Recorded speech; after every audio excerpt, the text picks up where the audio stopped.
l'événement est considérable, d'autant qu'il y a simultanéité entre la fête de Pâques et la disparition du pape. D'une certaine manière, Jésus a chauffé la salle avec la résurrection, et dès le lendemain, alors que les catholiques se sont privés pendant tout le carême, qu'ils ont à peine pu profiter de la merveilleuse journée de Pâques, comme je l'ai fait moi-même, avec un bon repas, une réunion affectueuse.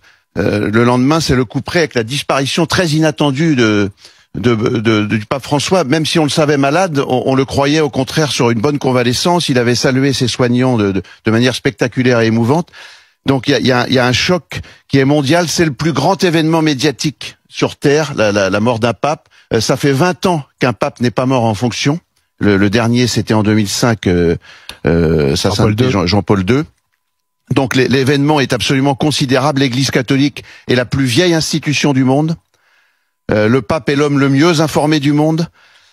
Il faut toujours offrir au Seigneur les joies et les peines. Donc pour 1,5 milliard de catholiques, 25% des habitants de la terre, eh bien c'est un moment de grand recueillement qui va précéder la ferveur, qui va précéder l'exaltation de l'avènement d'un nouveau pape. Mais ça veut dire pour toi c'est trop tôt pour faire le bilan de ce pape?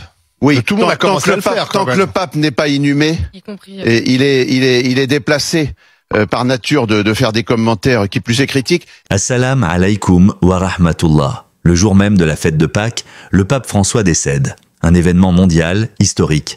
Mais au lieu d'un moment de respect, de dignité humaine, certains médias ont saisi cette occasion pour relancer la vieille propagande contre l'islam. Le pape, il aurait été trop à gauche. Traduction, il aimait trop les musulmans. Est-ce vraiment cela le problème de l'Occident?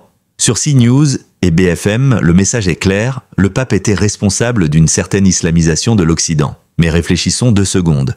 Depuis quand la bonté envers les réfugiés, le respect des minorités, la défense des migrants sont des fautes? Depuis que l'islam est devenu le miroir dans lequel l'Occident ne veut plus se regarder. En tant que musulmans, notre position est équilibrée. Nous n'avons ni haine ni excès. Allah dit dans le Coran que la haine pour un peuple ne vous incite pas à être injuste. Soyez juste, cela est plus proche de la piété. Sourate Al-Maïda 28. Même face à un non-musulman, même face à l'injustice, notre critère est la justice, pas l'émotion. Ce qui dérange vraiment, ce n'est pas un pape trop gentil. C'est une religion, l'islam, qui refuse de se plier à l'idéologie dominante, une foi vivante, qui continue de produire des jeunes croyants, des familles soudées, des valeurs non négociables. Et ça, certains médias, certains politiciens ne le supportent pas. Chers frères et sœurs, n'attendez pas que l'Occident vous aime pour être fier de votre daim. L'honneur vient de l'islam, pas des plateaux télé. Vous êtes la meilleure communauté suscitée pour l'humanité. Coran. Mais ce mérite ne vaut que si on comprend, si on s'élève, si on s'éduque. Alors, ne soyez pas seulement musulmans,